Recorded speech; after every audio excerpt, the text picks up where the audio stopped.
Class 9-এর Bangla Radharani.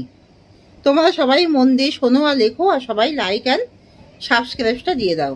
তো class 9-এর Bangla Radharani. Radharani কোথায় গিয়েছিল? রাধারানী মায়েসে রথের মেলায় গিয়েছিল।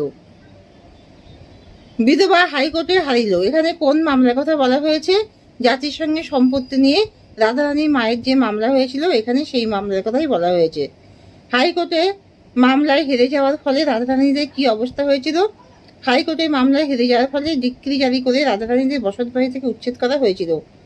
হাইকোর্টে হেরে যাওয়ার পরে রাধারানীদের দিন কিভাবে কাটত? হাইকোর্টে হেরে গিয়ে বাড়ি থেকে উৎখাত হয়ে রাধারানীর মা কুটিরে থাকেন এবং দৈহিক পরিশ্রমে কোনো রকমে তাদের দিন কাটে। সুতরাং আর আহার চলে না। এই না চলার কারণ কি বলে তোমার মনে হয়? রাধারানীর মা খুব অসুস্থ হয়ে পড়ল, তার আয়ের পথ বন্ধ হয়ে যায়, ফলে খাবার জোগাড়ের অবস্থা আর থাকে না। রাধারানী গল্পে কোন মাসের উল্লেখ আছে? রাধারানী গল্পে শ্রাবণ মাসের উল্লেখ আছে। রাধারানী মায়ের পথ্যের জন্য কি করেছিল? মায়ের পথ্য সংগ্রহের জন্য রাধারানী বনফুল তুলে মালা গেঁথে রথের মেলায় বিক্রি করতে গিয়েছিল। রাধারানী একা রথের মেলায় গিয়েছিল কেন? রাধারানী বনফুলের মালায় বিক্রি করে মার পত্র সংগ্রহ করবে বলে মায়ের রথের মেলায় গিয়েছিল।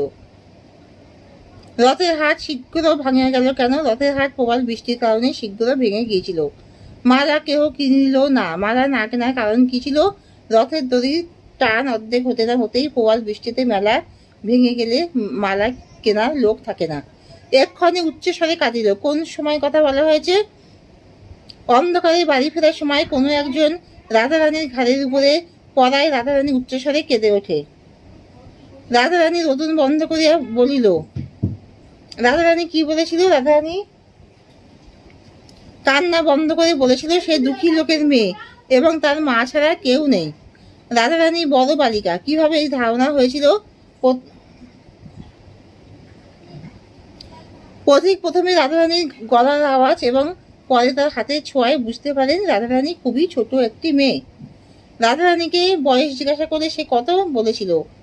তার বয়স 10-11 বছর। এক্ষণেও বালিকার হৃদয়ের মধ্যে লুক্কায়িত আছে। কি লুক্কায়িত আছে? যে বনফুলের মালা রথের মেলায় বিক্রি করতে গিয়েছিল, তাই রাধারানীর বুকের মধ্যে লুকানো ছিল। আমি একছড়া মালা খুঁজিতেছিলাম। পথিক চরিত্রটি মালার সন্ধান করেছিল কেন?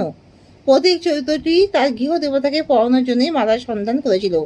যে বড় বড় ঠেকছে, যে বড় বড় ঠেকছে কিসের সম্পর্কে কথা বলা হয়েছে?